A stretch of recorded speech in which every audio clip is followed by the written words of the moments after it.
If you needed an extra $100 in the next 7 days, where would you look first? Most people search for a brand new side hustle. They compare apps, watch tutorials, and spend the week preparing to earn money later. But if the goal is one extra $100 now, ask a better question. What money, value, or useful skill is already within reach? Think of this as a cash map with 3 routes: recover, sell, or solve. Choose the route that matches what you already have. Route 1 is recover. Before earning new money, look for money that may already belong to you. Search your email and account history for refunds, reimbursements, return deposits, unused credits, canceled orders, or expenses someone agreed to repay. Check old receipts, work expense policies, and messages where you paid on behalf of somebody else. This is not about inventing a dispute or asking for money you are not owed. It is about closing open loops. A returned purchase or reimbursement can solve part of the target without adding another hour of work. Give this search a fixed limit, perhaps 30 minutes, so it doesn't become an endless hunt. Route 2 is sell. Look around your home for one item that is useful, in good condition, and no longer earning its place. The goal is not to empty your house or start flipping products. It is one clean transaction. Choose the item, take clear photos in daylight, describe its condition honestly, and compare it with similar listings in your local marketplace. Price it for a realistic conversation, not the highest price you can imagine.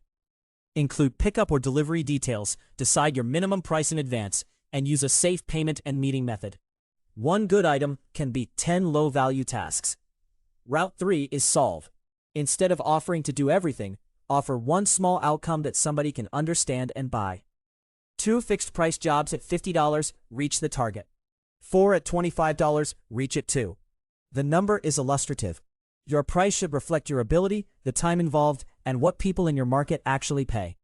Examples might include proofreading a short document, tutoring one subject, translating a page, cleaning up a spreadsheet, editing photos, preparing a simple presentation, or walking a dog. Choose something you can already do reliably. Do not use a client as a practice project. Move from a vague offer like "I can help with anything" to a defined result. "I will proofread up to 10 pages by Saturday," or "I will organize this spreadsheet into a monthly tracker." A clear result makes it easier to say yes. Now, choose your route. If you have open financial loops, start with recover. If you have a useful item in limited time, start with sell. If you have a skill and people who trust you, start with solve. You can combine routes, but give each one a scorecard. Here is the 7-day sprint. Write the target and choose a route. On day 2, search for money owed, photograph the item, or write the offer. On day 3, publish or send it to real people. On days 4 and 5, follow up and improve the listing or offer.